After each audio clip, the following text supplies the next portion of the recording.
বজবজে রান্নার গ্যাসের বটলিং প্ল্যান্টের শ্রমিকদের বকেয়া মেটানো নিয়ে গতকাল ব্যাপক উত্তেজনার সৃষ্টি হয়।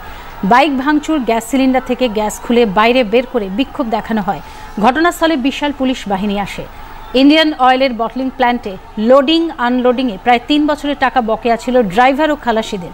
সেই বকেয়া মেটানো নিয়ে বৈঠক চলাকালীন ড্রাইভার ও খালাসিদের মারধর করা হয়। তারপর খালাসি ড্রাইভাররা রাস্তায় নেমে বিক্ষোভ দেখায়।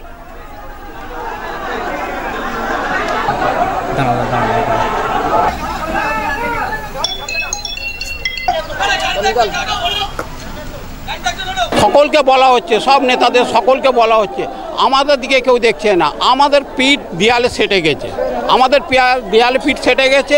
তো আমাদের বাধ্য, আজ এক সপ্তাহ হলো 3 বার মিটিং হয়ে গেল, কোনো নেতা আসছে না, নেতারা উঠে চলে যাচ্ছে। পয়সার ব্যাপার, পয়সাটা দিলে তার কোনো সমস্যা হবে, অনেক পাবো, অনেক। একটা ড্রাইভার হেল্পার 1 লাখ টাকা বেশি পাবে। আমাদের 300 ড্রাইভার আছে, 300 হেল্পার আছে। আমরা সুস্থভাবে আমাদের আন্দোলন চালাচ্ছি। আমাদের যেটা আশা সেটা পূরণ হচ্ছে না, খালি ঠকানো চলছে।